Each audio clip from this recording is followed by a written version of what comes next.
What's up, everyone? Tyler here, back with another episode of the Slanted Attic Experience. This week, we're diving deep into the world of football, history, and dog snuggles? That's right. Joining me today is Mike, a lifelong Boston sports fan who had the absolute privilege, or curse, depending on who you ask, of growing up in Connecticut, surrounded by Yankees fans while watching the Patriots, Red Sox, and Celtics rack up titles. But while he appreciates all sports, his true passion is college football. Specifically, spending every fall Saturday living and dying by Penn State football. These days, Mike calls Washington, D.C. home, where he splits his time between watching sports, reading, golfing, and aggressively stealing couch space from his roommate's dog. Today, we're covering a stacked lineup of topics, starting with Penn State, their AP rankings, trap games, and what it'll take to make a real playoff push. Then, we dive into the chaos that is NIL and the transfer portal, the college football playoff expansion, and how big money donors are reshaping the game. From there, we shift gears to the NFL quarterback landscape, first round draft pick salaries, and the ultimate question: what do these guys actually spend their money on? We'll also talk Brady's infamous pay cuts, how it affected team success, and how the NFLPA facility rankings expose which franchises treat their players like kings and which ones treat them like intramural athletes. And because no discussion with a diehard Boston sports fan would be complete without a little Patriots drama, we're tackling the Kraft-Brady-Belichick relationship, the time that the Patriots literally traded a draft pick for a coach, and whether it's better to be feared than loved. Shout out to Seth Wickersham for that one. But we're not stopping at sports. Mike also brings some historical knowledge to the table, diving into the Civil War, the battles of Chancellorsville and Gettysburg, and some recommended reading that isn't just Twitter threads and box scores. It's an episode filled with hot takes, deep dives, and probably some unnecessary shots at Virginia Tech football. So buckle up. Let's get right into it. Hello, everybody, and welcome back to another episode of the Slanted Attic Experience. So I think we're around maybe like number 35 or so, and we're delighted to welcome a brand new guest today by the name of Mike. Mike, why don't you give a brief introduction, tell everybody a little bit about yourself? Yeah, thanks, Tyler. Mike Bartosik, um, from Connecticut. Grew up with older sister, younger brother, so I was a middle child. Nice. I've been told I have that middle child syndrome. Although honestly, I don't even really know what that means, But everyone seems to think I have it. So I lived in Connecticut pretty much my whole life. Same house, never moved anywhere. Went to Penn State for college. So I'm a huge college football fan, big Penn State fan. That's probably like my favorite sports team. But really just into sports in general, like anything. So Yeah. yeah, but happy to be here. Yeah, man, delighted to have you. I appreciate you setting up this time with me and being a little bit flexible. I know it was supposed to be yesterday, but some events happened and we had to move it to today. So I appreciate you being understanding of that. Anyway, man, it's awesome to finally have you here, and perfect timing, honestly. The AP poll came out this week, and they've got Penn State at a whopping 3. So I kind of wanted to ask your thoughts about that and see where the team's at, because there's been a lot of and they've been saying a lot on the ESPN radio in Richmond, trap games like this Vanderbilt. I don't know if that's necessarily a thing, man. I feel like, maybe these teams underprepare for these games, but come on, man, you got to treat each and every game equally and be ready to ride. Yeah, I don't know. I mean, well, I guess first I'll talk about Penn State being at 3. Yes. I'm not so sure they're the third best team in the country, but the AP poll isn't necessarily like power rankings, right? It's more like a media poll. So, I think if you were to like power rank and actually order the teams by who would be favored over who, I would figure Penn State would probably still be top 10, but maybe more like 7, 8 around Yeah. there. But I mean, yeah, like last Saturday against USC, um, I mean, that's a game that we just haven't normally won. So it was pretty cool to win that. But I kind of disagree with you on the trap game, Yeah. though, because, well, I don't. I think a trap game is just a game that falls in the worst possible spot. So I'm a big believer in like Sure. look ahead games. Like for example, Right. we'll just take Penn State. Like we have Ohio State in 2 weeks, so our next game is Wisconsin. Thank God we have a bye this week, but like coming off of a big win against USC, and then having that sandwiched in between, then a big game going to Yep. or playing against Ohio State 2 weeks from then. Like that Wisconsin game is just your mind just might not be focused on it because of what's going on, the Sure. week before and the week after. So that's where I think the trap game falls into place. Like, so was the Bama Vandy game? Was that the week right after Georgia, or did Bama That have another game before that? Yeah, no, it was the week right after, and I forget who they played this past weekend, South but I think that Carolina. was yeah, and they had some troubles in that game from what I saw Yeah, too, I think. I only got to watch the first half, that was the most shocking part against South Carolina because like you just figure that I think they were favored by 21 plus. something like that. Um, and you just kind of figure like, all right, you have a letdown game against Vandy. They probably got their asses kicked in practice the whole next week. Yeah. You'd think that they would come out fired up and just win like 40-0 or something. But to see them, I mean, it came down to the last play, pretty much. I Right. think there was a failed 2-point conversion by South Carolina. But Yeah, that's right. So, like, do you think that's largely in part of the torch getting passed off, a powerhouse like Saban to the new coach, I forget his name, or do you think the landscape is kind of shifting with all of this NIL stuff, these players being basically paid athletes now, right? Like their yeah, bodies are probably insured. I forget what player took out insurance on his body or whatever. yeah. Names Yeah, I can't I I can't can't remember remember right either, now. but I've seen that with other athletes too. Of like, I know Messi has like an insurance policy on his foot or something. Right. It wouldn't shock me if a quarterback had an insurance policy on his arm or something. But yeah, I don't know. I feel like there's definitely more parity this year than there have been in past years. Like, there's not one or two teams where it's like no one has a chance. You Right. think like the classic Bama teams, you would watch them play and you're like, no one really has a chance except for Georgia to beat these guys. Like maybe you get lucky on a fluke, but no one is going to line up for 4 quarters and just actually beat them. And Um, compete. Right. this year, I think it's a little different. I don't know if that's due to NIL and the portal and all that. I feel like it's too soon to tell. Um, because we are just coming off of like probably a decade plus of dominance by a couple teams. So it might just be the Right. natural cycle of college football and kind of a power shift. And in between that power shift, there'd probably be a few years of more parity than usual. But we'll see. I mean, it's kind of the perfect year to have a 12-team playoff too.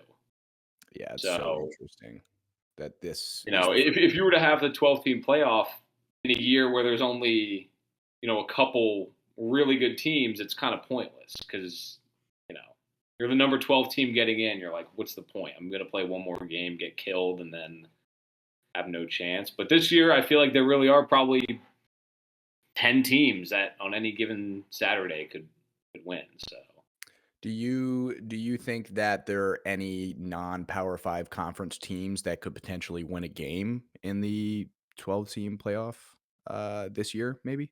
Or maybe in the next yeah, couple years? I mean, I Yeah. don't follow too much outside of like the power conferences, but from what I've seen with Boise State, like I don't know Dude, if you've they've seen got that that running back running that they back. have, Oh my Ashton Genty. god. Yeah, I feel like that's enough right there. That if they sneak into the playoff and he just goes off and dominates the whole first round, like I would not be too shocked if they're just able to run the ball, hold on to it, make it a dogfight against whoever they play, and then sneak it out.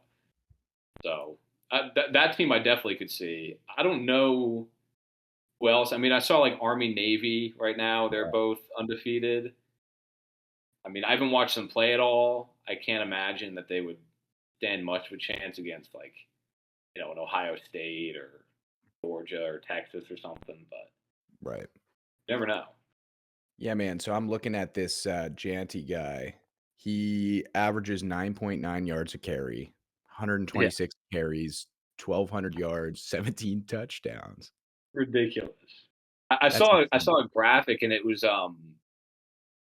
it showed the Heisman years of like Derrick Henry, Mark Ingram, and maybe Reggie Bush, and it compared their stats at this point in the season to what Genty has right now, and he has like double the rushing yards of all those. All those guys were at like 600 yards at this point, and he's at like 1,200. Like it's just insane. Yeah, dude. It's so I guess they played Oregon for their first game this season and they only lost 37-34. He had Yeah, 25 carries for 192 yards and 3 touchdowns. So he's like, ridiculous. I watched part of that game, but the problem is Boise State plays their games at like 10 p.m. I fell asleep like it was I think tied or maybe Boise State was even winning like early fourth quarter, and I just could not stay awake any longer, and I passed out. Was really hoping they pulled that one out, but yeah, he's really ridiculous. 10 yards a dude, carry, that's insane. dude. Yeah, that's wild. After 6 games too? Yeah.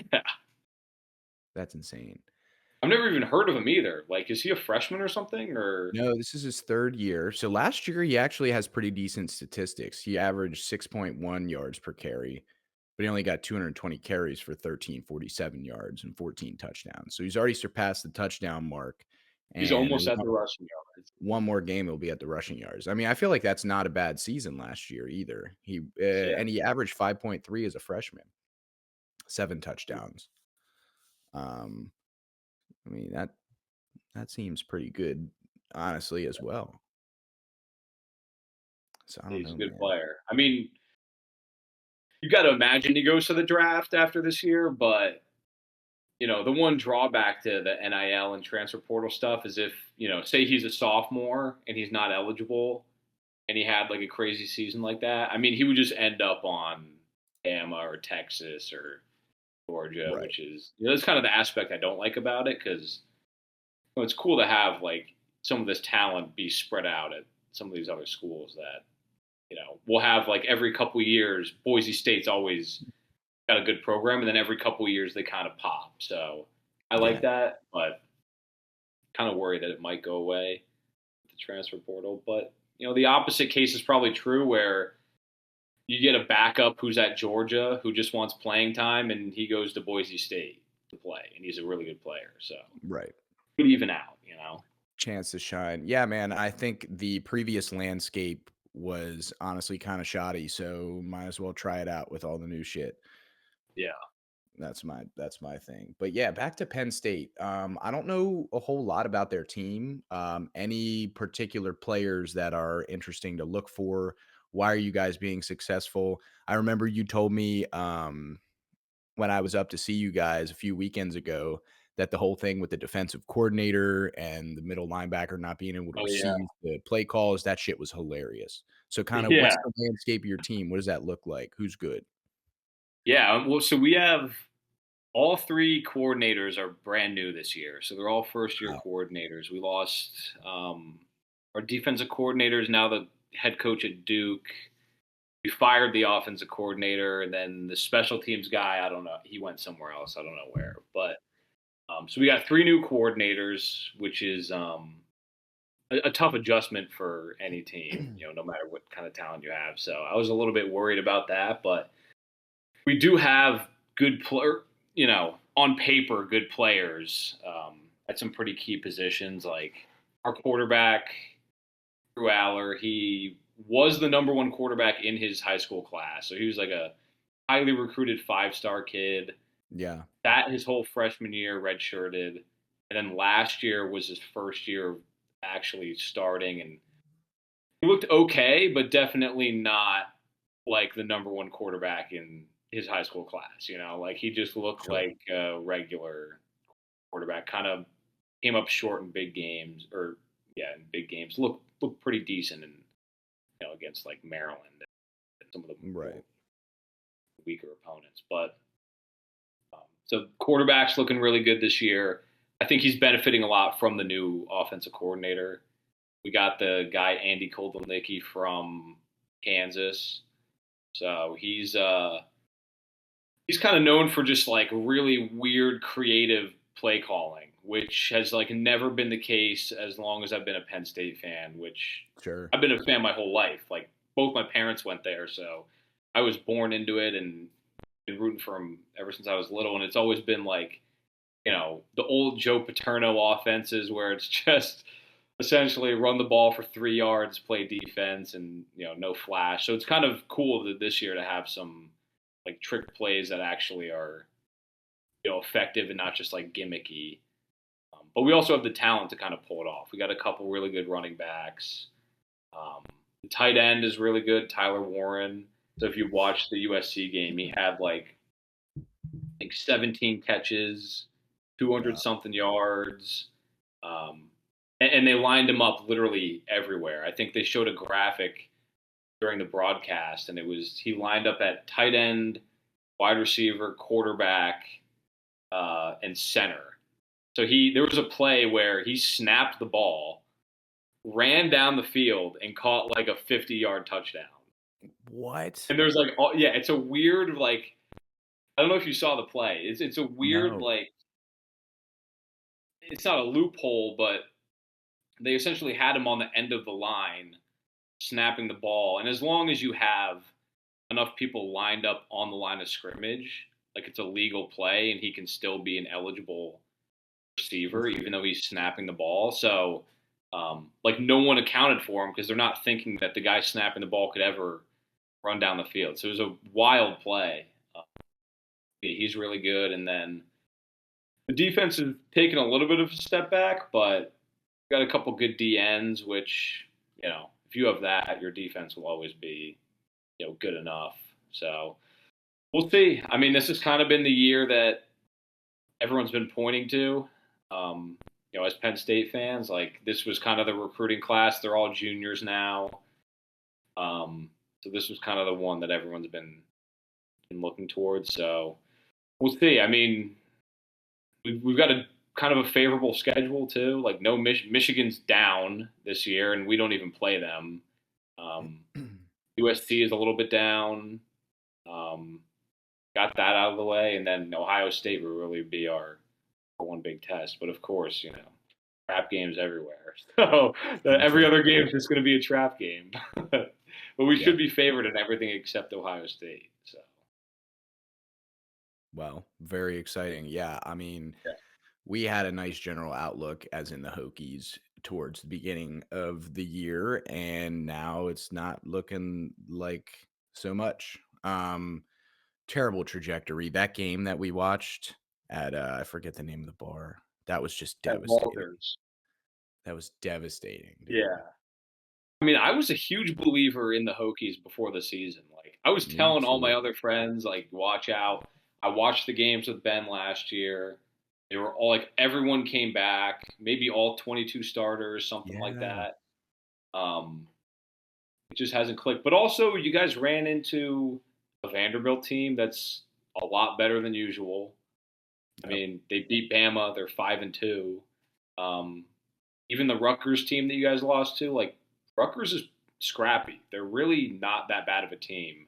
They've got some good players, and they're pretty well coached. So, what do you guys like? And then you guys got screwed by Miami. So there's 3 losses right there that before the season, you're not really expecting. But it's tough. I think I'm just frustrated because I think our offense is extremely like 2-dimensional, right? Like both the games that we lost against Rutgers and Vanderbilt, we kept trying the same thing and expected different results. You know what I mean? Like we continue to run the same type of plays, and they were ready for it. I think there's just no adaptability with the offense is the problem. We have a bunch of talented players. I'm a huge believer of that. The way we came back against Miami, or we were leading the entire game. We played extremely well.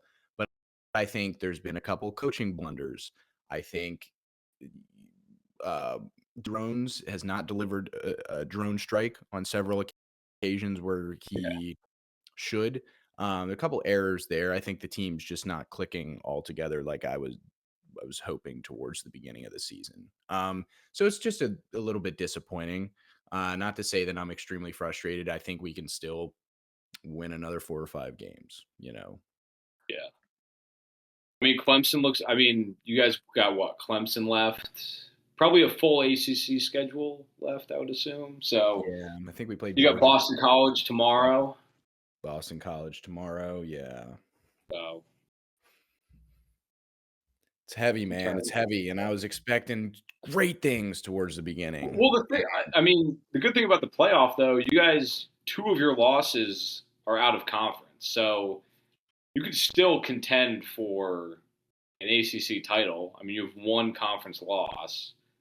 You'll probably have to beat Clemson, but if you were to win out and then win the ACC, that's an automatic bid for the playoff. So, that's what's good about the playoff is the season's not over. Where in past years, season's just kind of over if you have 3 losses. Right. Yeah. Yeah. So that is the nice thing, but it's kind of tough. I mean, I feel like our win against Old Dominion 37-17 wasn't convincing at all. We lose to Rutgers, just barely put up 23 points. I feel like our offense is better than that. We should be putting up 30 points a game. I don't Yeah. know. I'm not as knowledgeable per se as to like running specific offenses and how different teams are combating that with different stuff. The more recent stuff that's come to light about the two high safeties and making the National Football League a much harder place to pass. Mhm. Um, which I don't know. I kind of wanted to draw to attention your point from earlier about the landscape of college changing and there's not as many dominant teams. I honestly think there was a golden age of quarterbacks, man. When we were growing up, there were so many guys that are going to make it into the Hall of Fame and were quality top tier pocket Yeah. passers. And I think we're just not seeing as many guys that were so prolific, as we were back then. I mean, dude, you got what? Roethlisberger, Breeze, the Manning brothers, um, Philip Rivers.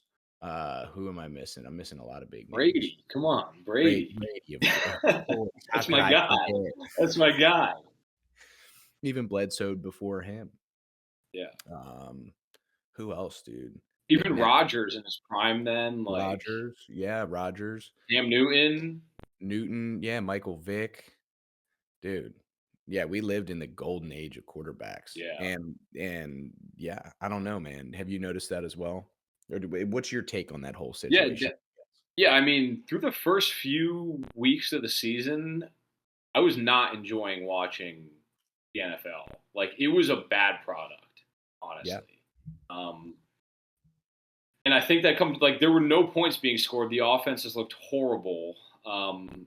One thing that I think it might be because the last couple weeks it started to look a little bit better. So I'm wondering if now they don't do preseason the same way they used to. Like it used to be, what was it, 4 preseason games? And your starters typically played at least a few drives every game, maybe even a whole half or a whole yeah, quarter in some games. Like I think now I don't think there's any requirement that your starters have to play at all. So a lot of them just don't even play a snap all preseason. And so the first couple of weeks of the season now, you're kind of knocking off the rust, and that's basically the preseason there. right. So that could be it. And now teams are starting to click a little more, but yeah, I don't know. I also wonder if it's just if offenses have been, I guess, designed to get people open a little bit easier, and it requires a little bit less like processing from a quarterback than maybe Sure. previous years. And so maybe when a defense kind of solves something, it's harder for the quarterback to make an adjustment. I don't know if that's the case, but yeah, it's definitely glaring for sure. Yeah, something that was brought up in one of our previous like sports podcasts was the ability of players to play through injuries years ago as Mhm. well. I mean, dude, I was listening to, I think I brought this up on that podcast as well, but I was listening to the McAfee show and Roethlisberger was on there. And he said something like he wore a cleat on his left foot that was 4 sizes too big to fit all the braces and fucking tape that was in there. Yeah, You know what I I mean? believe it. Like, they played through everything, bro, because for the love of the game. It wasn't the same like with these guys that have body insurance and are getting paid these 250, 450 million dollar Yeah, contracts, and trying to hold out over another. And Hassan Reddick for the Jets hasn't played in a single game and has lost all this money. Like, what's the point of all this, man? Like, I feel like I don't know if it's right for me to say this, obviously, because I'm not a player more involved in it at all, but it almost seems like they don't love the game as much as they used to and just want to get out there and play the game of football to win. You know what I mean? yeah. I definitely get that feeling. It may be that there's just way too much money in it now. Yeah. Like, do you even think about not to keep going back to college, but like before you would never have a kid like opting out, a bowl game or even a whole season Right. that you've even seen a couple years ago. Um, but now there's so much money that's tied up in being like a first round pick that I think that might be the reason why a lot of these kids are opting out because it's never been riskier to not take it. Because if you're guaranteed $30 million to go in the first round, like if you're a kid who's never had any money before and you're projected to be there, why would you blow it? Like I understand it from that perspective. So it Right. might just be that there's almost too much money in it, and it's kind of just I guess diluting the actual passion of the game. Yeah. Yeah. And I would never take away from those kids that are making those financial decisions to set them up for life. I know there are a lot of people that don't know how to manage that money, but there are a lot of people that also do. And a $30 Yeah, million payday, man, if you treat that correctly and you live modestly, you could live off that for the rest of your life easily, yeah. easily. And, own a nice house, decent car, have money Yeah. for everything, Well, if you invest it well, I've been correctly. thinking about like, I mean, you watch Deshaun Watson now. I mean, that Oh, my guy God. is horrendous. Like he's one of the worst Yeah. quarterbacks I've ever watched play, and he used to be incredible just a few years ago. Like I don't know if you chalk that up to because he had gotten that he was like the first quarterback to get like a fully guaranteed contract, and it's Yep. like 250 million dollars guaranteed. Um, if you're guaranteed that money, I mean, it's just human nature. You're gonna be less motivated. You're like, why would I? I already have the money. Yeah. Why am I gonna like take the extra couple hours to study film and work my ass off in practice? Like, you just aren't. I mean, I understand. It's really tough because you understand the reason why an NFL player would want the guaranteed money because they're like, I'm playing a game. I could tear my ACL any game or any play. Right. I want some guarantees that I'm going to be covered financially. I'm putting my body on the line. But at the same time, if there's not that incentive, kind of waiting at the end of the season or at the end of a game to like really push yourself, then people just aren't going to. And that's just Yeah. like a simple fact of human nature. It's not even like anything about the players themselves. It's just the incentives that are now in place that maybe are causing it.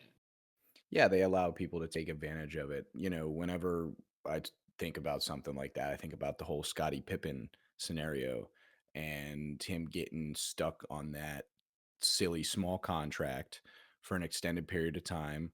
And he tried to sit out and refused to play. Um, to get his money, and that created all kinds of controversy because back then, if you're playing on the Bulls with Michael Jordan, you don't do that shit. You're here Yeah, to win, and that's your only goal.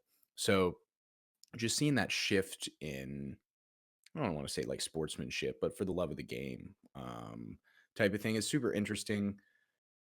You know, eh, eh, as much in basketball as it is in football, but I mean, football is one of the ultimate team sports. I think, you're relying on every single person to do their job. There are 10 other people. If you're the quarterback, there's 10 other people that have to do their job extremely well for you to do yours. Now, I yeah, understand there's a lot of playmakers and creators and stuff like that that have edges over other people, athletically, mentally, whatever it is. But come on, man. I don't know, dude. Football seems like such an intricate design sport, and for these guys to do it at increasingly higher speeds and more force, harder impacts, like that might be the reason why we see all these crazy injuries, the last couple years. Not that we didn't before. I think there's always been Yeah. injuries like that, but I think it's even more exacerbated because of I just think the athletes are getting stronger and faster, man. Yeah. So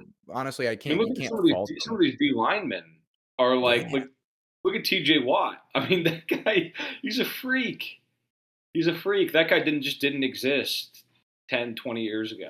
Right. Like him, Micah Parsons, Miles Garrett. Like these guys are just specimens. It's insane. Yeah. So I mean, you uh, also have, sports science, and these kids also weight training from the time they're 8, 9 years old and studying football. Like they are in a football family. Their parents played football, their uncles played football. Somebody connected to them and they got in that program young and have been yeah, working their ass off. Whereas back to the Michael Jordan, Scottie Pippen, those motherfuckers were drinking Miller Lights and smoking cigars after the yeah, game, and they were the prime athletes of that time.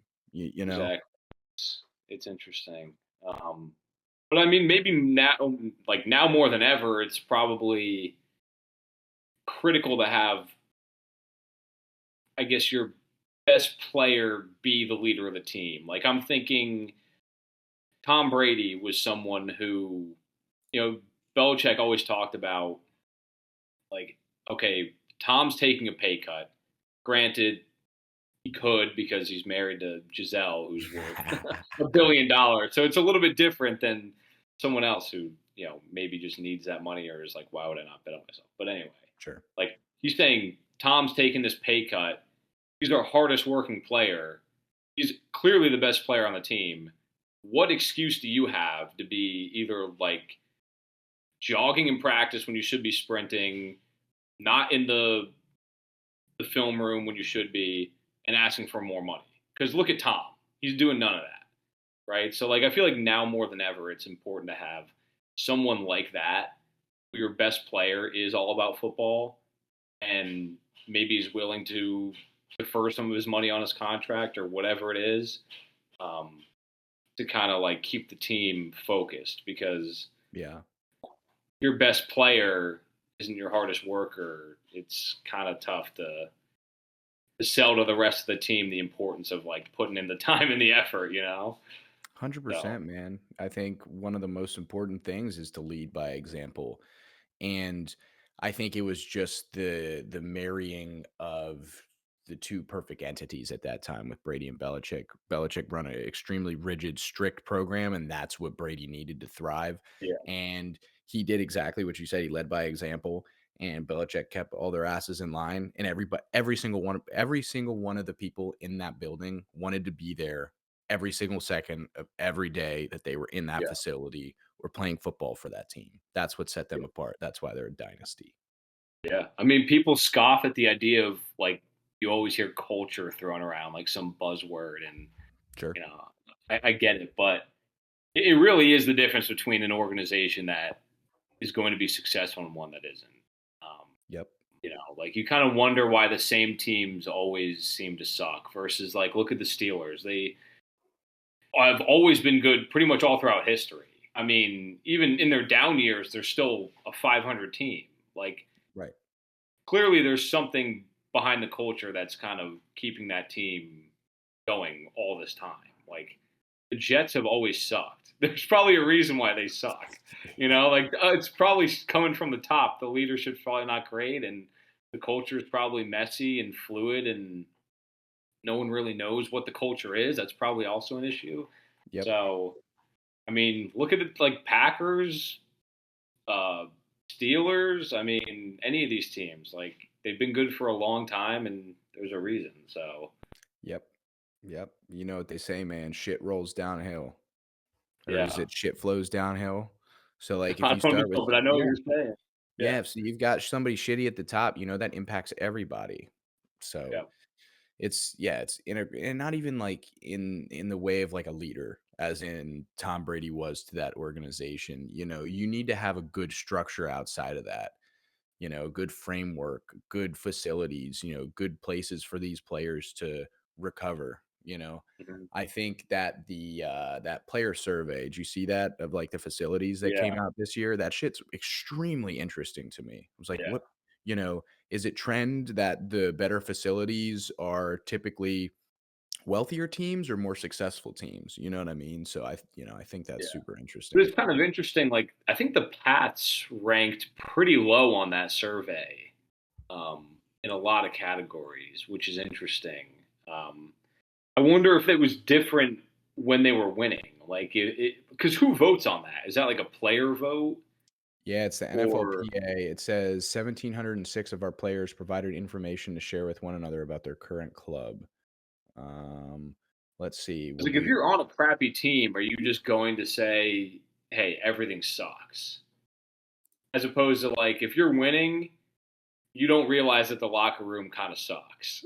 Right. It doesn't suck so bad when you're winning, but when you go back to that dingy locker room after a loss, it's going to look different. So here we go. I've got the New England Patriots up.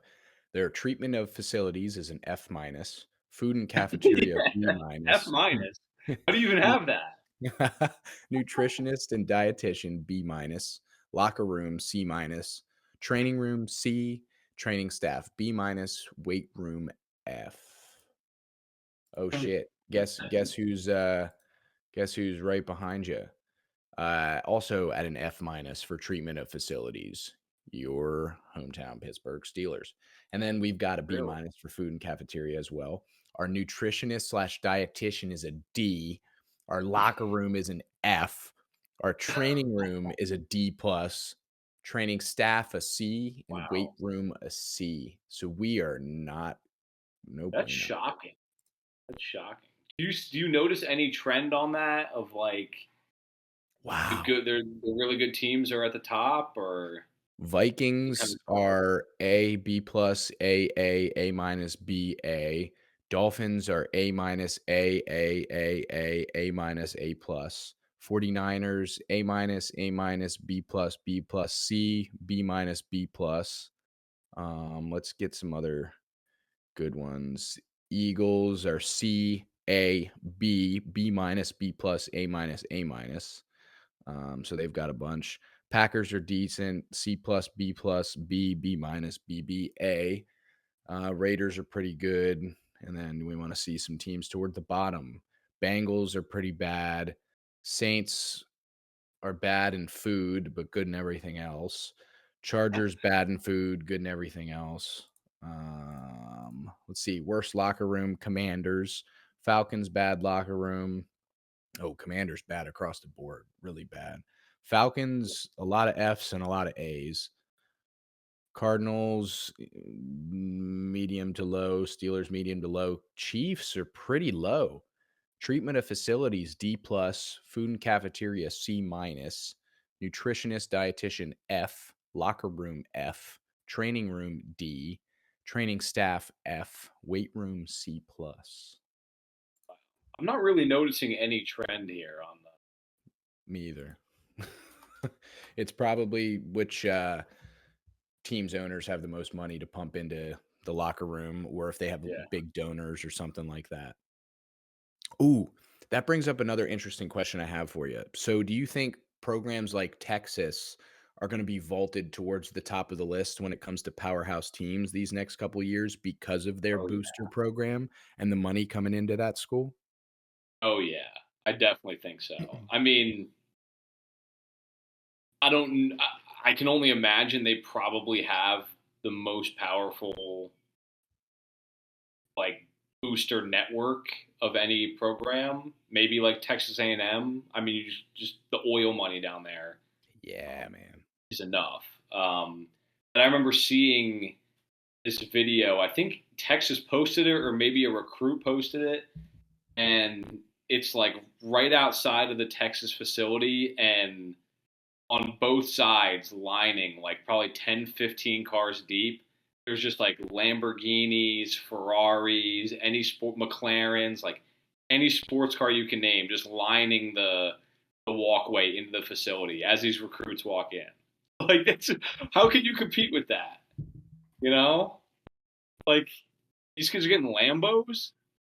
I also disagree that they should. I mean, like, here's the thing: is yes, in the immediate, they will get the best talent, but I think over time it might bite them in the ass and that they're getting players that want to be there, maybe like to our earlier point, that maybe don't love football but love being a professional athlete and love being famous and rich, as opposed to, look at Michigan winning last year. They had a lot of just like gritty guys that were not even that highly recruited. I mean, they had a couple big time recruits sprinkled in there, but nothing like the rosters that we've seen from past champions. So, Yeah. yeah, I definitely think in the immediate they're going to win out on it, but I think the hope is that down the road it maybe balances out, and you would hope that. I mean, the kids who love football will end up at programs that they actually see themselves being like developed at, and taken care of more so than just like handed the keys to a Lamborghini. Right.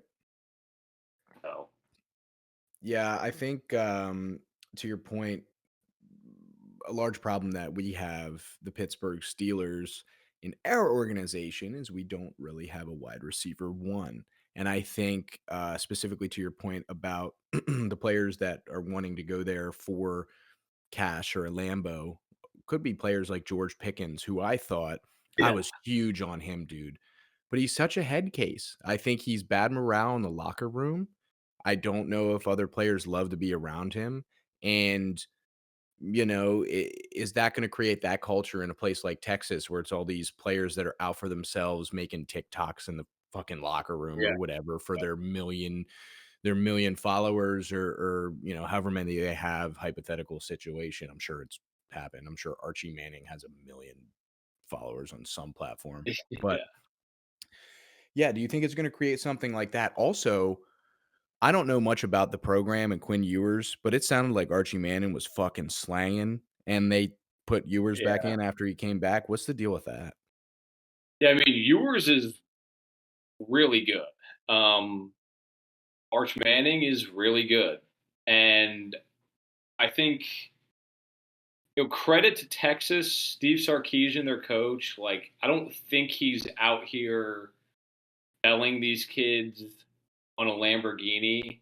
Like every time I've heard him talk, he seems like a guy that's not going to go down that route, and he is more about like development and Sure. developing you as like an actual student athlete more so than just come to Texas to pump you out as a football player. Um, and I think he probably, I mean, Arch knew what he was getting into. He knew Quinn Ewers was there when he committed. Right. I can't imagine that went to his living room and promised him, "Hey, you're going to start in a year or 2 years." Like they probably told him, "Hey, Quinn's our guy right now, but if you come here, you'll be developed. We'll still get you in the game." And I'm sure he knew what he signed up for. I Yeah. think Quinn's probably the guy right now still. Like he hasn't done anything in my eyes that would tell me he's not. Um, and then they'll just be set next year when he leaves and Arch takes over. Like, Right. he got a couple games to start under his belt while Quinn was out, and that'll benefit him for sure. But yeah, I mean, I think he knew what he signed up for, and I think he's okay with it. He doesn't seem to be like someone who is going to really throw a fit or threaten to transfer or anything like that. Right. Which shows his integrity as a football player, I believe. And Yeah, honestly, man, I think it's great for these kids to sit and develop for a year, especially when taking that leap to the next level. I mean, you see guys like CJ Stroud immediately succeed at the NFL level, which I think is exceedingly rare. Like that never yeah, happened, dude. oh yeah, And to expect all these players to pop out there and just be good without learning the offense, coming to a whole new system, having one training camp and one preseason to figure it out. Like we saw that with Bryce Young. Like, how can you expect that kid to have success with zero offensive weapons, an offensive Yeah. line where if he doesn't throw the ball in 2.1 seconds, he's getting sacked? You Yeah. know, Right. that not only, doesn't allow him to develop, but dude, your confidence level after that shit, I can only imagine fans Oh booing yeah. you, people calling for you out of there. Come on, man. I feel bad for Yeah. him. Yeah.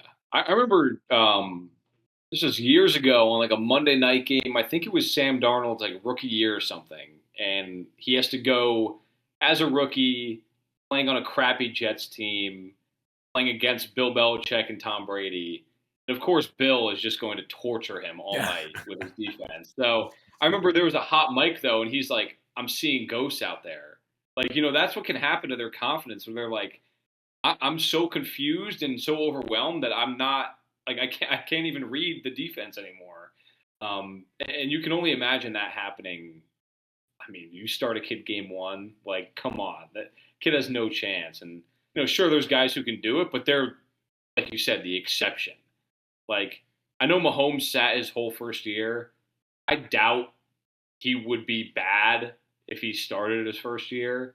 Yeah. Um, but again, he's an exception. As opposed like, and you look at the best quarterbacks ever, all sat. Brady sat, Mahomes sat, Rodgers sat. Like Jordan Love right now is looking pretty good. He sat behind Rodgers. Yep. Um, I definitely think teams rush it a little bit too much, but when you have no other better option though, like the Panthers, like who else were they going to put out there? I guess Dalton looks pretty decent, but some of these owners, I'm not sure they really care about Yeah. football more so than like, hey, let's get our rookie out there, sell some jerseys, get some Right. And people see if you hyped can up. cut it. Hey, if you like basically throw them to the fire, like you Right. know, sink or Yeah. swim. I mean that perfectly resembles the difference in organizational level of the Right. Chiefs to the Panthers, right? When Mahomes came in, you're right. He probably could have started and done fine with good coaching, good organization, like playmakers around him, right? When he came in, they had great weapons. So, yeah, and to your point about the owners, totally a financial decision, dude. Fuck it. If you suck Yeah. again, you're going to get the first pick, pick another Yeah, guy, right? exactly. They Like don't care. They you don't know what I care. mean? Yeah, they don't give They're, a they're fuck. not losing money running an NFL team. Like they're just not. So they don't really care. Exactly. Like, hey, I got an NFL team. I'm not losing any money on this. Why do I have to win a championship? Like, I really don't have to. Yeah, it must be okay. So, question: do you know if the GM and the coaching salaries are included in the overall salary cap for NFL teams, or is that all just overhead for the organization? I have no idea. I honestly, the salary cap is something in every sport I've never understood. I feel like you always hear about the salary cap, but has anyone ever actually been like impacted by the salary cap? It doesn't feel like it. There's You no know? salary cap on coaching staff. No. Okay. Yeah, so I mean, theoretically, if you're the wealthiest organization, why couldn't you buy the best GM and the best head coach, unless they really love their job, at the Yeah. facility that they So it's are. interesting you say that. So I read this whole book about the whole Brady Belichick Kraft relationship Hmm. and the whole 20 years of the Patriots.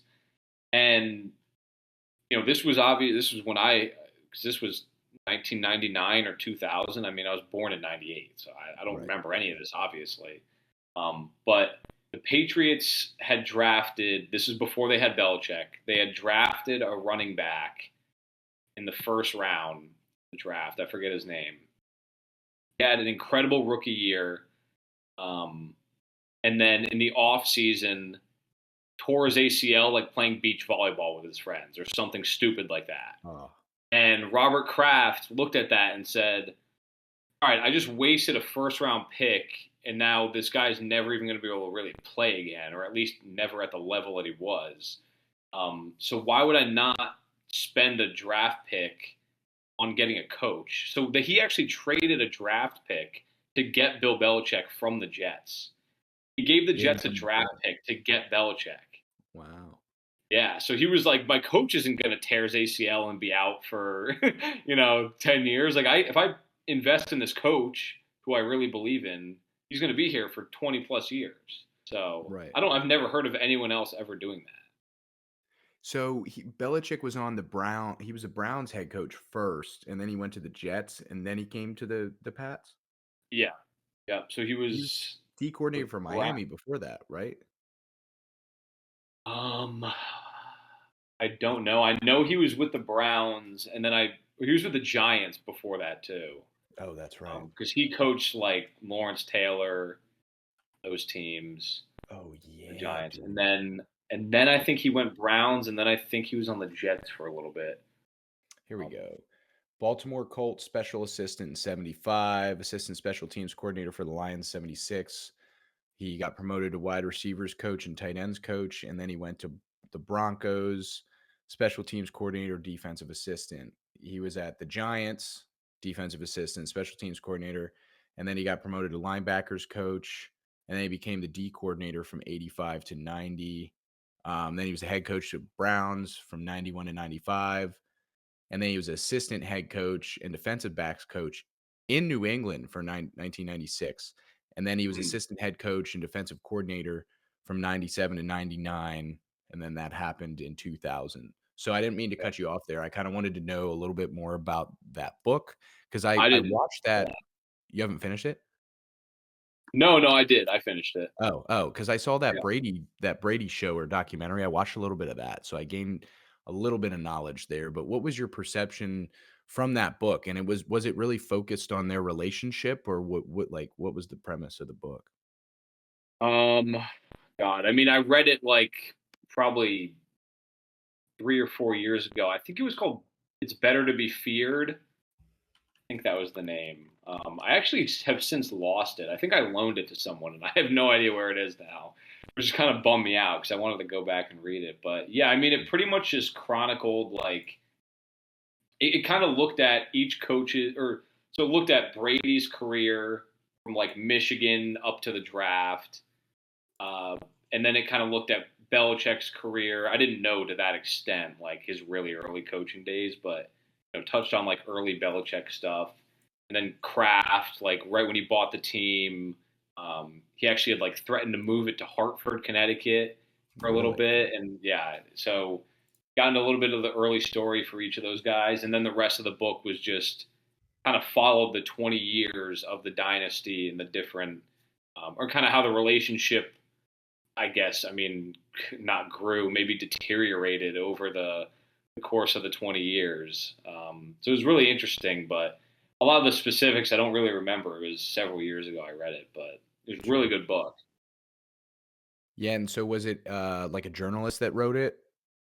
Yeah. It was Seth Wickersham, I believe is his name, who I don't know if he's a Patriots specific uh, journalist or if he just works for the NFL in general. It seemed like he had some pretty good um, insider access, so he must have at least for a little bit been directly tied to the Pats. Yeah, so this says he's a senior writer at ESPN whose primary focus is long form enterprise and investigative work on the NFL. His stories have appeared across ESPN platforms, including the Emmy Award winning programs E60 and Outside the Line. He's profiled the likes over his 2 decades of Tom Brady, Manning, Belichick, Elway, Sean McVay, Andrew Luck, OBJ, Bill Walsh, Jim Harbaugh, Y.A. Tittle, among others, deep dives into strained relationships with the Browns, Seahawks, and the Pats. Oh, so I guess, ooh, he's written critically acclaimed investigations on NFL's handling of the Spygate and Deflategate cheating controversies. Yeah, I will Oh, not be how reading. interesting. I was going to I'm say not reading that. how interesting that got brought up. Look, Oh, I have no comment on that, so we don't have to go into that topic. that's so funny. Oh man, oh man. I'm But definitely the sports fan though, where if there's bad news about my team, or even if we lose, I'm not checking anything for a couple weeks. Like I'll remove myself from watching any ESPN or anything like that. But it's actually so it's interesting. Right now, though, I'm reading a book um, about the 2012 Penn State team, which was the Hmm. team right after the whole Sandusky thing Oh. happened. So all of that came out like during the 2012 season. It was like late 20 or maybe the 2011 season. I don't know. I get thrown off with the years, but um, the 2012 season was the first year without Joe Paterno and with all the sanctions and everything. Like they couldn't have any scholarship players, so it's just all about the players that remained on the team and the whole season that followed. And Bill O'Brien came in and coached. It's pretty good. It's written in an interesting way. It's almost written like like a transcript of an interview. So Interesting. the author like interviewed, a million different people, players, people close to the program, um, local Penn State journalists, like anyone who was close to the program at the time, and every chapter is um, laid out with like little quotes from all these people that kind of end up telling a story of a piece of the 2012 season and beyond. So it's pretty good right now. Pretty easy read, but yeah, that was definitely a dark time though. I still So remember. Yeah, go ahead. you can say, what's the name of that? I have it right next to me. Men in White. Men in White. It's by Chris Raymond. Chris Raymond. I see it. It, Just it wanted literally to came out like suggest it. a couple months ago, I think. Oh wow. Yeah. Yeah.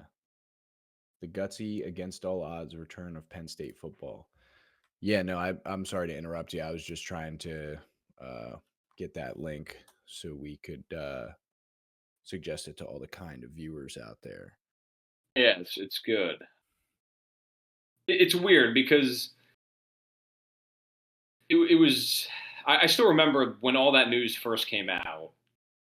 Like I said earlier, both my parents went to Penn State, Hmm. so like we were a huge Penn. We used to have like a Joe Paterno poster in our like in the doorway of our basement. It was like roll your pant legs up, it's Joe Pa's house. Like we had all this Penn State stuff everywhere. And I remember when all the sanctions first started coming out and the news was coming out. I mean, I was probably in middle school at this time.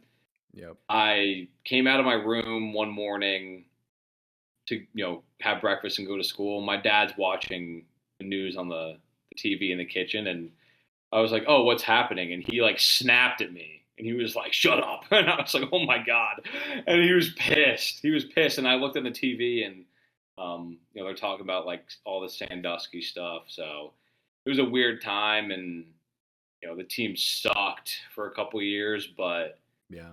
like there's definitely a lot of love for the players that did stick around because look, at the end of the day, like they didn't have anything to do with it.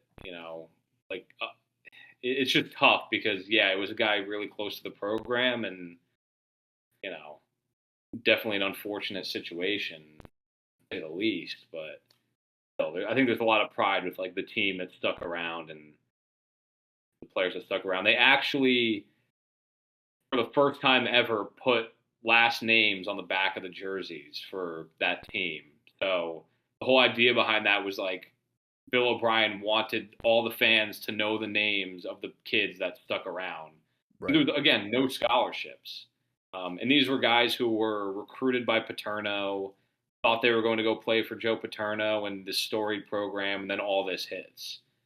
Yeah. Um, so it's pretty cool to read about.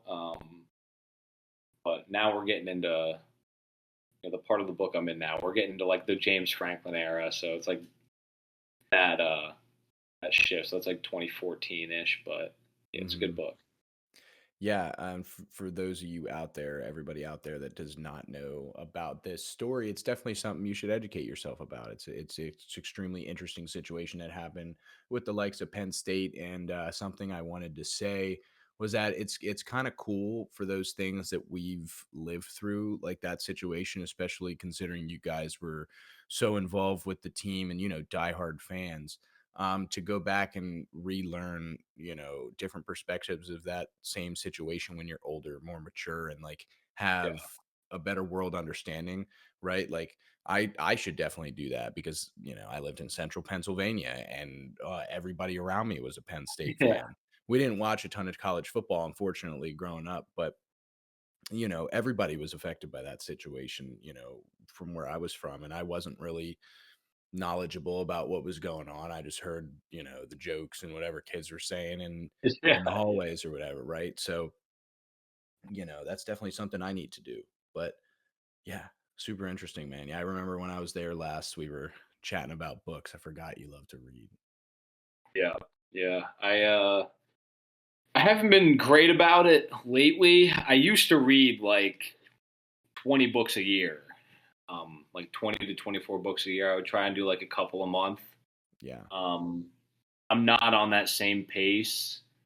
Um, but yeah, I still definitely get to read a little bit. I find some time. The next book on my list, once I get done with this one, um, it's pretty interesting. One second, I'm gonna grab it.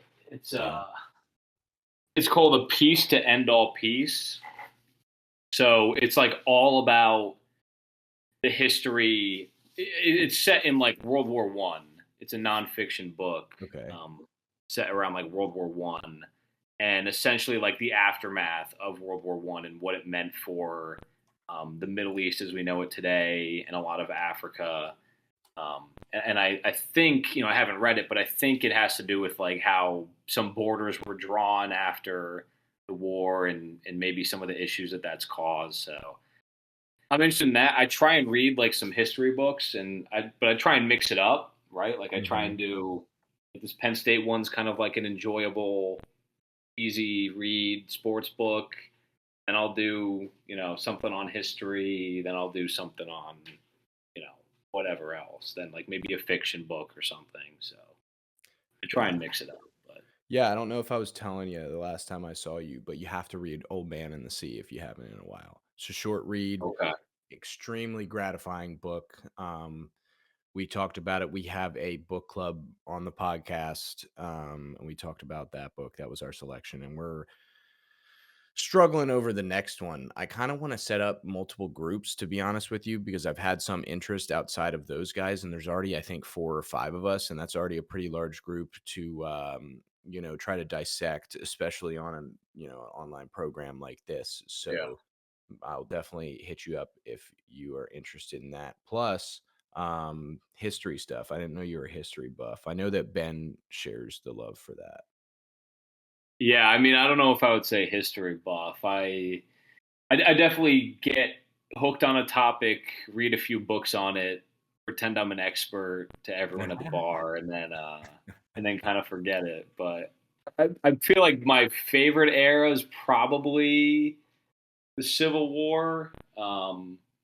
So that's what's been cool about moving to DC is I'm a little bit closer to a lot of that. Like I remember I was driving out to some golf course down in Virginia, and we actually drove by.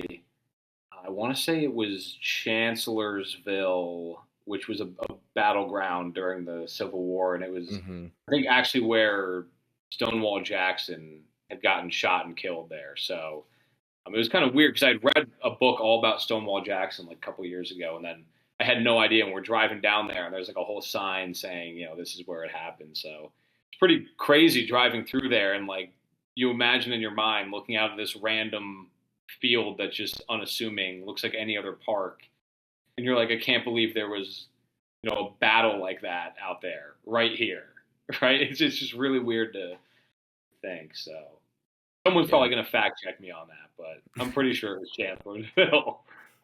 No, man, there's always stuff like that in history. Like I think there's something to be said with that. There's like places that are eerie, and Mhm. it, right? Like that's why graveyards have that kind of aura around it without it getting into anything like too spiritual or like philosophical or whatever.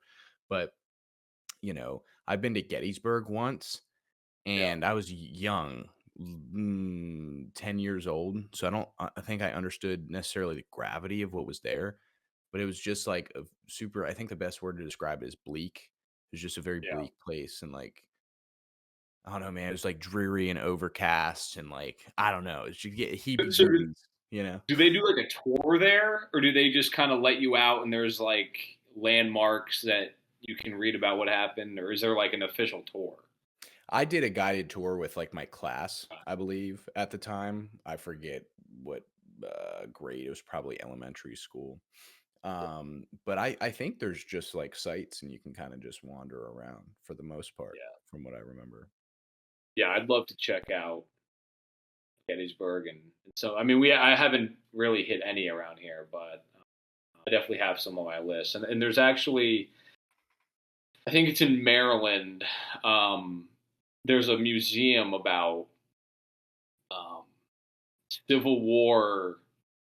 Uh, it's like Civil War medical history. So it's Hmm. about like the medical devices that they used on the battlegrounds during the Civil War, which you can imagine those probably look like torture devices, like if you Yeah. saw those now. But yeah, it's just wild to think like they would just saw some guy's leg off if he got infected, like just right there, just like a table saw. Like there's no special instrument. So I'm kind of interested to go check that out. I think it's in Maryland. Yeah, dude, that's wild. I mean, shit, man, that was the best known way to stop the infection and save the guy's life. Yeah, Apply a tourniquet and chop that bitch off. I mean, exactly. damn. And then they're like, "Get back out there, get Yeah, back out yeah. there." Here's a peg Now you got to leg. go march 20 miles. Yeah. Yeah. Dude, there's a lot of Civil War history here in Richmond too, like a lot, a lot. Oh yeah, I Um, mean that was the capital of the Confederacy, right? mhm. Yeah, and there's a Yeah, lot sprinkled in around here, as well as, historical sites, museums, stuff like that. So that's super interesting. You should definitely come down here sometime and check it yeah, out. yeah, absolutely. I've missed And the last couple trips down to Richmond. I think Ben had gone down there for like a Halloween party or something, and I yeah, was out of town, so I feel like I've missed the last couple trips, but I I definitely would feel like to like get down. I feel like when Ben's in town, it's, he's always here for a crazy weekend. I think y'all need to just come. We have a relaxing weekend and we go do Exactly, some exactly. things. We go see the museums. We go walk in some of the fun parks. Hollywood Cemetery, where a bunch of famous people are buried. But actually, fun Oh, fact for really there, it's not called Hollywood Cemetery because of Hollywood. It's because of the Hollywood. There's holly trees that are there. Let's see. interesting. Who is famous? Notable burials. 25 Confederate States Army officers, Jeb Stuart, Fitzhugh Lee, and George Oh Pickett. yeah, Jeb Stuart. He was like a cavalry guy for the Confederacy. And it's got James Monroe, 5th president, Uh, and John Tyler, 10th. wow. Is it a big graveyard or is it just like a small little plot in the middle of the city? Let's see. I think it should say the 130 acres. So it's pretty big. Yeah. Yeah, super cool. It's actually down near one of the project sites that we're doing right now. We're building a restaurant. So I'm down over there, over that direction quite often, but I've never stopped. I never have. Maybe I should on a nice day. Yeah, I've wanted to check out the Arlington National Cemetery here. That's one that I haven't done. That's an easy one to check off the list, but Yeah. that one looks pretty cool. What are we on? Notable cemetery tours of the United States now? We could do a YouTube series of that. Yeah. Do you think Are you somebody's someone who did you ever like when you're driving by a cemetery, you hold your breath? You know that No, I didn't know. Is superstition? that a thing? Oh yeah, no, you're supposed to hold your breath as you're driving by. You better not hit a red light. You're screwed. All right, let's see. YouTube says all famous grave tours in order. Yep. Nah, somebody's already done it. That's crazy. The famous graves. This guy Whit Docs 5 years ago. Famous graves. My most tragic cemetery tour so far. Famous grave Wow. tour. Star-studded cemetery. Dude, that's kind of crazy. Huh. Man, dude, that's the problem living in 2024. All the good ideas have already been taken, bro. Yeah, right. Oh man. Okay, well, it's getting to about that time. Before we wrap up here though, I have to ask you, two questions before we go here, and we didn't get to chat about this at all. And I want to know what's going on with the New England Patriots. Is Drake May the answer to all the questions, or are they throwing him to the fire like these other guys? Um, before the season, I thought, hey, let's just sit this guy the whole year, give him the Mahomes treatment, like just let him sit, wait until we have a better O line. But the difference is, when you're sitting behind Alex Smith or Brett Favre, like in Aaron Rodgers' case, like you're learning something. But when you're sitting behind Jacoby Brissett, I mean, what are you learning? So we threw him in. Like it was getting so bad, we put him in, and in my opinion, it was kind of stupid that we put him in against the Texans. I mean, they're maybe the best team in the NFL right now. So, but I thought he played pretty well. Still way too early to tell, but definitely didn't look like deer in the headlights or anything like that. I mean, he definitely made a couple rookie mistakes and a dumb interception here or there, and a dumb fumble. But for the most part, he kind of he flashed for me at least. So Yeah. I'm excited about him. So how are we feeling? Are they hitting my over 4.5 wins this season? What are they at right now? 1-5, 1-6. I think it's something like 1-5. that. I mean, without looking at the schedule, I need 4 more. yeah, I mean, it's probably not going to happen. I could see them hitting 4, maybe 4 on the dot. 5 wins. I would be impressed with 5 wins. Let's just say that. Let's just say Vegas fucking knows, dude. That's why they set the line. Yeah, exactly. That kills me. So they're It's not always freaky how close like how accurate those lines are. Like, what do they know? Dude, you want to hear one that was crazier? Pittsburgh Pirates win total 76.5. We were at 74, or no, 75.5 is what I took. We were at 74, and we had a 3-game series against the Yankees. We beat the Yankees the 2 fucking first games of the series, and I cashed my over. Oh my god. Yeah, That's remember? crazy. I think I was in DC when they won that one night. Oh my god. What a win. Yeah. What a win. I know. And That's it's a crazy. of course, I've never heard anyone betting on a full season total for MLB. That's a long bet. That's a long bet. I'd forget I even have that in.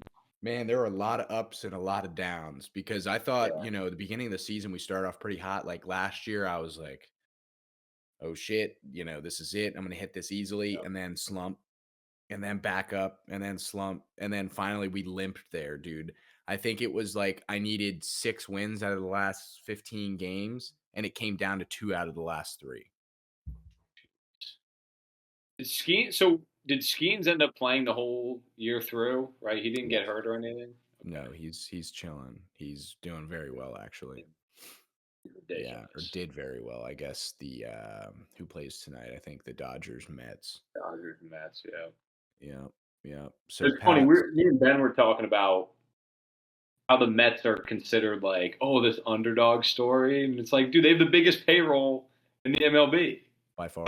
They're not. They're only an underdog story because they were just underperforming for the whole first half of the season. Right. I mean, they're like they should be here. They're like 60 or 70 million larger cap space than Philly, and Philly's got like 320. I think the Mets are like 385 or something absurd. Yeah. I think it's Mets, Dodgers, Phillies, or something like that. Yeah. Man, that's the one thing about baseball that I don't like. I do love it though, man. Getting into it the last couple of years has been awesome. Because I never really watched it a whole lot. I'm considering playing next year actually in a men's league, so that could be fun. That'd just be like softball or actual baseball? No, it's full baseball. Like I would pitch. Wow. You're gonna throw your arm out. Because I've thought about like, you ever see those you go to like a fair or anything and they have the speed pitch, like the speed gun. Like, how fast do you think you could throw? Because I think I would throw my arm out, even hitting like 60. Right now, I think I could throw like 80, probably 80 to 81. I think if I just gave it a whip, I'm I'm currently doing a lot of band work and PT exercises, and then I'm gonna play with one of my buddies here in Richmond, and we're gonna go throw the baseball a couple times over the next like 6 7 months and get prepared because I had Tommy John, and he had he had shoulder ligament repair. So both of us honestly are nervous about doing that again. Yeah, absolutely. But bro, man, that would be so fun to pitch a game Yeah, competitively. Oh my god. I mean, I've been exercising pretty regularly over the past almost 2-ish years now. So my body feels in a decent place. yeah, Need to get in shape though. Like my cardio is atrocious. So plan on going to the shoe store and getting fitted and all that. Fitted, they look at my run, tell me what's best.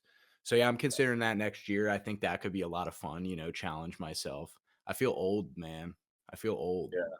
How Feel old are d the other people in the league? Do you know? it's 26 plus or 25 Okay. plus. Mhm. So, There's probably so my little brother played in one of the men's leagues back in Connecticut, but I mean it was like a men's softball, so it wasn't like full right. baseball. But I mean people on his team, I almost said kids, they're men. Like the men on his team were like ex D1 baseball players and like guys that would just crush the ball, and they would play against like the local pizza shop that just had like the men's team put together, and they would smoke them. And it's like, is this even fun for you guys? You guys should not be allowed in this league. So, do you know if it's like if the So league is super serious or? So yeah, they have like legitimate travel men's softball leagues. My dad played in them when I was younger. So I think basically, from my understanding, this league is more of for people like me who like played throughout high school and never really played in college, or maybe played at a lower level in college and just want to continue playing after that when they're in their careers. Um, but no, they have like legitimate ass men's softball leagues. There's I don't know if it's global, but there's national tournaments every year, and they Yeah, play 20 weeks a year. I mean, I don't know how those guys can afford that because there's no way they get paid enough money to do that as a full-time job. no way. Yeah. But hey, I will say, I think my favorite catch is a baseball catch though. Over a foot, like if someone wants to throw a football in the backyard, that's fun. Nothing beats a baseball toss though. Mix in a couple grounders, couple pop ups, like it's really the best. oh Wind man. up. Yeah, that's what sucks about us living in cities. There's nowhere to do that. So we're going to Yeah, have to find a park down the road or whatever and yeah, ball out, man. But all right. Well, I think we'll wrap it up here. We've been almost at it for an hour and 15 minutes. So that was a great one. I really appreciate you taking your time, man, and joining me in doing this. That was wonderful. yeah. Thanks for having me on. Yeah, and everybody out there, make sure to check out the books in the description that Mike was reading or is currently reading. All of them sound incredibly interesting. I'm going to have to pick up one, if not all of them, for myself. And for those of you out there that made it this long, appreciate you sticking with us. Make sure to give us a follow on all of our social medias at Slanted Attic, and you can find us on all your favorite podcast platforms at the Slanted Attic Experience. Thank you guys, and have a great rest of your night or day or car ride or wherever you're listening to today. Thanks, guys.